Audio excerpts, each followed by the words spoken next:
Hi, I'm Ryan Davis. And I'm Kiernan Schmidt. And this is Out of Office, a travel podcast. This seat disinfected. Oh, Kiernan, did you get the thing I sent you over Instagram, that of the COVID seat cover?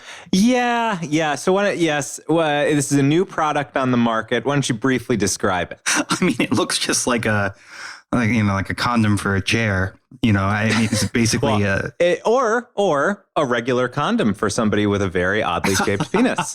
That's true. But you put it over your condom. You put it over your air. If you're traveling on an airplane or if you're going on a train or if you're getting in an Uber, I guess even you could put it over the seat. Is it single use? You just have to carry a bunch of seat covers with you? I mean, if the business wants to succeed, they definitely should say it's single use. Yeah. But I think the missing thing here is that COVID hardly gets transferred by surfaces. It's all air. So yeah, but when we did our tagline, this seat disinfected. I think that's why I feel like that's why I was marketed this. Oh, so you product. think they might be listeners? They're listeners. Yeah, I think they should. We should actually be getting paid for this. I thought what you had sent me was sponsored. Sponsor good. Yeah. What's it called? Oh, well, it's called the COVID travel seat cover. So that's pretty on the nose. Yeah. Now, obviously, they need our branding help as well. We would have given it something much more obscure. People are like, what is this thing? But also confirmed disposable. Good. Disposable. Yep. Good. Easily attaches to the headset. Assists children. Seems like they're getting out a little late with this product, frankly. This seems very a universal size. I don't know. Chairs are pretty different sizes and shapes. Yeah, I think they are. Anyway, so folks, don't buy any portable seat covers. Don't fall for it. It looks like on the packaging it's labeled the SAF Cot. Maybe that's Safe Cot. I don't know. That seems like a name we would have come up with. It's pretty bad. It is pretty bad. Yeah. All right. Well, Ryan, this is a very special episode. I mean, it seems like we just put out our Christmas episode. We're working overtime because it is the end of the year. And as is our tradition, this is our special year in review episode. Now, do you remember what we do during this episode? Yeah, we look back at some of our favorite episodes of the year that we think are going to have the staying power. Like what's going to be the Macbeth of this year. Most people would choose Hamlet, but you went with Macbeth. Well, I think Macbeth. I mean, Hamlet and Macbeth are both pretty good pieces, pretty good work. Well, sure, it's a little obvious. Don't you think? Damn spot. Yeah, I mean, exactly. I've never been a big fan of the witches. That is true. However, you know what? You've convinced me Macbeth much more relevant this year because there's so much hand washing. Exactly. Exactly. Very good. And so you and I are each going to pick our favorite 3 episodes. Yeah, we are nearing in on 100 episodes. So there is quite a backlog of exciting content. I actually recently had a conversation with somebody who works at a podcasting company full time. One of these, I can't name their name, but one of the big podcasting companies. And he looked at our podcast and he said, that is quite the back catalog. And that's what made me know that this year in review episode it's a duty of ours. It's vital. Absolutely. It's absolutely vital. So now, Ryan, have you reviewed this past year and chosen your favorite 3 episodes? I have. And I used both the audience's favorites to guide my favorites as well as my favorites because, the best, it's not a surprise to our listeners that sort of the best episodes we put out this year were Ryan helmed.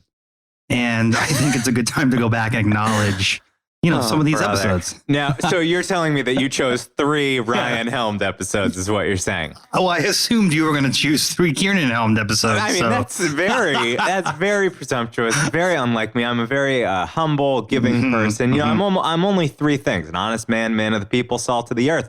That none of those suggest that I would be so selfish as to prioritize Kiernan helmed episodes. Well, you did have the number 1 episode of the year. I have the number 1 episode of all time. So yeah, but just barely. I don't know. Folks, it's pretty high up there. If anyone, is the country of Bhutan itself pretty high up there. Well, our number 1 episode this year was Morocco. Yeah. I mean, A tremendous episode. Actually, this time of year, December, that's when I went, and it always transports me back to Morocco.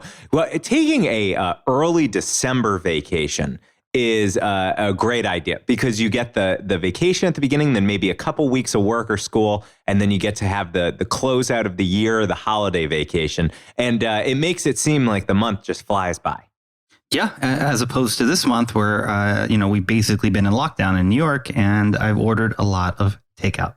Now, Ryan, you know how much I hate to correct you, but the Morocco episode actually went live on December 17th, 2019. So if you want to exclude that, we can, but it was the most downloaded episode of this calendar year. But not within the year, not within 2020. Yes, within the year. So the downloads themselves happened from January 1st to today, which is December 31st. I see. So it's the most downloaded within the calendar year of 2020, even though it wasn't launched in 2020. No, I'm happy to lead with Montreal, a Ryan Helmed episode, which was, to your point, the most downloaded episode produced this year. All right. Well, I'm not sure how much the listeners care about our internal ratings war. This might be a little too much how the sausage gets made. But Brent, I think your listeners care a lot, frankly. Before we jump into the, for somebody who is coming in second out of two, it is weird that you are so hooked on this. You've just taken away your episode, so I'm happy to take the crown. Now, Ryan, before we jump into our individual lists, I do just want to take a quick moment to remember what a crazy year this has been, particularly folks might not remember that this year there was a global pandemic. No, but I mean, particularly, there are, book review podcasts. Well, the pandemic probably helps them because, they're at home even more to read books. You and I, we have what is a travel podcast at a time when internationally we couldn't travel. No, you couldn't travel. And yet, internationally. And nevertheless, we persisted. I just coined that. And nevertheless, we persisted. And we did take breaks. We moved from a weekly to a bi-weekly schedule, mostly because, we wanted to make sure that the episodes remained high quality, substantive, and to give us the time to process and to adjust to this brand new world. Yeah, I think we did a good job at it. Yes, reviewing the year, I agree. I think it was an admirable job. We're certainly getting a fair amount of praise in the inbox. And so let's jump right in. I'd say, why don't we go 1, 1, 2, 2, 3, 3, rather than run through the lists individually. Now, I'm wondering, do you have your first one chosen? I'm ready to go. And are these in any particular order? It's really hard to choose from your babies, you know? you know this, as someone who has a child. As someone who only has one, he's both my favorite and my least favorite. It's very easy. True. Now, Ryan, let's begin. So in no particular order, what is your number one pick for this year? My number one pick for this year is the episode we did on the Grand Tour. The Grand Tour. Interesting. Yeah. I like it because it allows you, because it's not really about contemporary travel, but about sort of a historic way that folks traveled Europe. Mm-hmm. It's something you can fully embrace in this pandemic time by reading, by watching films. And it's just a good way to sort of imagine, imagine something that you might want to, you can't do, but you can, there's a lot of rich history surrounding it, so you can feel like you're a part of it again, Absolutely. Does that make sense? Absolutely. And you know what? You were very generous in choosing what I think was a dual helmed episode. That was not owned by one or the other. We both did quite a bit of research. Yeah. And if I'm not mistaken, I mean, this was an episode that was very educational. And wasn't there some term for the perfect career for you? Oh God, it was Bear Leader? Bear Leader. Bear Leader. Yeah. Yes, Bear Leader, which of course was sort of the trusted, learned older gentleman who took the young folks going on their grand tour, the young men in many cases. Yep. And around Europe, showed them the ropes. Yeah, and they're paying. They're getting paid to do this. It's not like, they're paying to take the guy around. So it's sort of it's like a tutor plus. Sure. Yeah. Yeah. And that again, that's that would have been a good job for me in the. Absolutely. If only there was a way for you to meet young men these days. Grindr, I guess. Now, Ryan, my number 3 pick, but again, in no particular order, I really liked our discussion on just choosing one. I really liked our discussion on March 3rd around choosing a travel companion. Really? I did. Now, this fits into one of those episodes that are more kind of philosophical explorations. We have like a souvenirs 101, trip planning 101. And this was coming out just as COVID was like, it was clear this was going to change the entire year for the world, right? Well, we didn't know in the time of that recording. It was just about to happen. Right. But I think U.S. exceptionalism, we still felt like we certainly didn't foresee how it would be. Because had we recorded the how to choose the perfect traveling companion in COVID times, it would be very short. It would be like people who are in your pod. Oh yeah, anybody in your bubble. Period. Anybody in your bubble. That's but it. I think you got ahead to exactly where I was going. I feel like many of the principles of choosing a travel companion apply to bubble members as well. Except much more extreme, because if somebody in your bubble, you're with them all the time. Yeah, but that's the thing about a travel companion is that now your bubble's going to be for a year. If we're lucky. The travel companion, that's only a 2-week commitment, but it is 24/7. 2 weeks, my friend. You've got a good vacation policy over there. I have a great vacation policy as part of those negotiation skills I've honed. So choosing a travel companion, and this one also spoke particularly to me because I've had some difficult times with travel companion. I'm not that bad a travel companion, Kieran. Well, you and I haven't taken enough trips, but that's one of the reasons we get along. We would be great travel companions. I think there's no question about it. I was watching Planes, Trains, and Automobiles recently. Fantastic. Did not remind me of us traveling together at all. Totally different. No, but it did, and that's the point, is that they come together. They do. Yeah, they do. You're more of a John Candy, just kinda a little tubbier, a little go with the flow. Whereas me, I'm more of a svelte, very funny Steve Martin type character. I can see where you saw the parallel. He's also an ad executive in Planes, Trains, and Automobiles. Couldn't be more like a picture of you. Okay. All right. Now, Ryan, what is your number 2 pick for the year? So my number 2 pick is really my one of my last trips before quarantine, and that was to Montreal. Interesting. I thought you were going to say Colombia. No, I don't want to relive Medellin. Oh my God, you and Medellin, jeez. But I do think the trip to Montreal was fantastic. It's a city that I have really missed this year because it would have been, it's so close. I was thinking I would pop up to Montreal at some point over the year and drink some wine and have some good food. And obviously that has not happened. And so it's a good episode to sort of look back on and think, I can't wait to. I feel like that'll be one of the first places I go when I get this Pfizer in me. Hey, you might be getting a Moderna in you. You don't know. That's true. I'll take either. I would like both, just shaken together up in a cocktail shaker. Yeah. I want whatever one they're doing in Russia. I feel like that's the exciting one. Which one? Oh, the Russian one that Putin won't take. He's like, I'll take it later. Yes, I liked the Montreal episode, particularly because I had not been to Montreal, and I felt like it was a very nice compliment to the Quebec episode that I did. So that, again, kind of a twofer for folks heading up to French-speaking Canada. And, it has a benefit of being our most downloaded episode of the year, so... not technically. Technically, Morocco. Now that I know that was number 2, I'll defend Morocco. Ryan, my number 2, again, in no particular order, is my interview with, it was called Every National Park with Connor Knight. Oh, that is a good one. I think you probably suspected this would be in my top 3. That's the only reason I didn't put it in my top 3, because it is that good of an episode. So Connor is a CBS Sunday Morning correspondent. He wrote a book this year called Leave Only Footprints. And he traveled to what was then the 59 national parks. There's now 62 national parks. He's been to the additional 3. And he describes his journey, what brought him there. He's quite a compelling storyteller. And he was very interesting in the interview. Sometimes we trim the interviews down to fit within an hour. That episode, 1 hour and 8 minutes, because it was such a great conversation. Yeah, it was a great conversation, and listeners loved it as well. We definitely heard some really good things about Connor. I hope we can have him back at some point. He's got to write another book. I'm sure he will. What actually would be great is he actually continues today to remain out on the road. So not only did he hit 59 national parks within 1 year, he has been traveling ever since. He does not have a home address. He doesn't even have an apartment?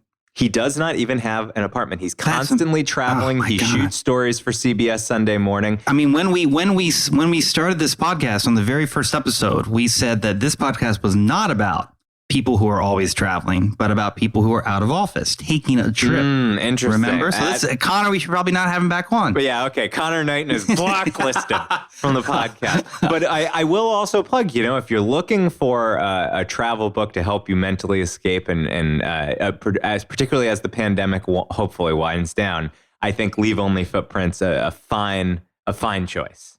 Absolutely. So now, Ryan, what is your number one, but not in any particular order, pick? So this is going to surprise you, but it's an episode that's sort of a sleeper hit that we put out in June, and that is on socially distanced hiking near New York City. That doesn't surprise me. It's a Ryan Helmed episode. It's a Ryan Helmed episode, but it's also like the thing I've done most this year. Beyond just the things we talk about in that episode, I have hiked so much of the Hudson Valley over the last, since March. That episode, I think it's going to have a sequel in the year ahead because there's just so much more to talk about. So, that is and the great thing about that episode is, lots of times we talk about museums and shows and restaurants and bars and things like this.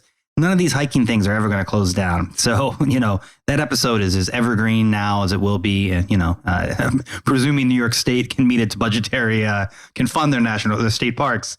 Into the years ahead. I also give you a lot of credit on that episode because it was the first episode that started to walk us back into leaving our homes, even during shutdown. So you talked about how to safely do it, how to take advantage of local travel near you. The two previous episodes to that were coronavirus coping and feeding your wanderlust in quarantine. And that was us trying to figure out how we were going to do this. And then you kind of got us back out there exploring. Well, I am a fearless explorer, especially when it comes to hiking. All right, Ryan. Well, as much as it goes against all my better instincts to end by praising you, my final choice, in no particular order, of a recommended episode from the past year here in the Year in Review is Chattanooga and Lookout Mountain. Now, this was part of your 28-part series through Tennessee, where you took a road trip down there. And Chattanooga was so not on my travel radar. I knew it from a couple songs, but I never thought of Chattanooga as a must-check-out destination.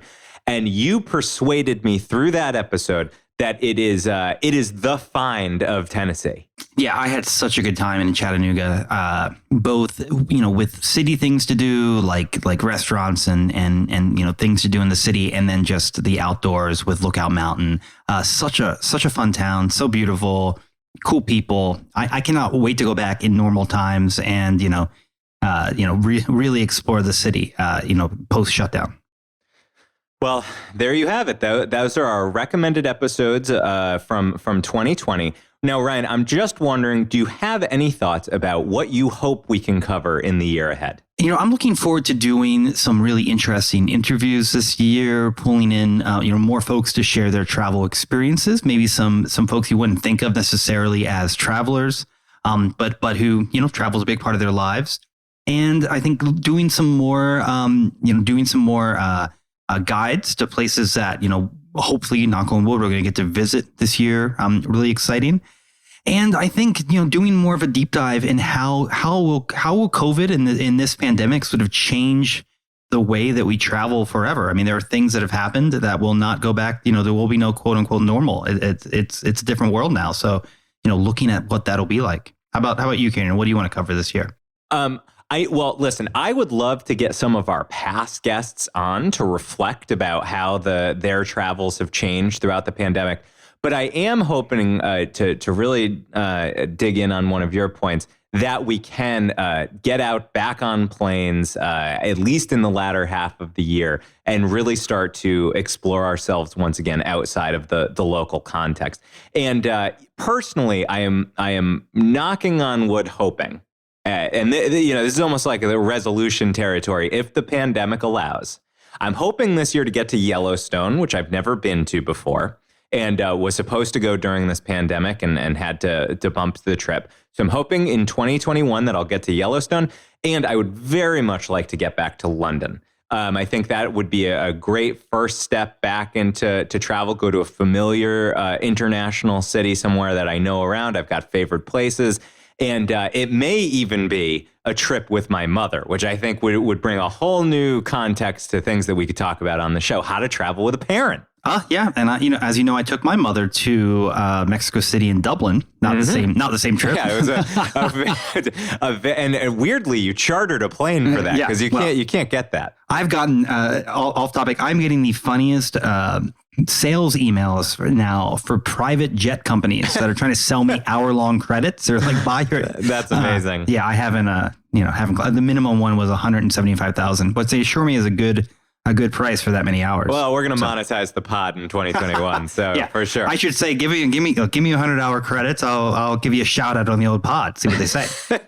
The other thing I was thinking about is it would be interesting to have on Amy Vershup again from the New York Times, the travel editor, because the Times has been pretty creative in thinking through how to bring travel to life, even in quarantine. I don't know if you've seen these recent articles that they've had called "How to Imagine That You're in."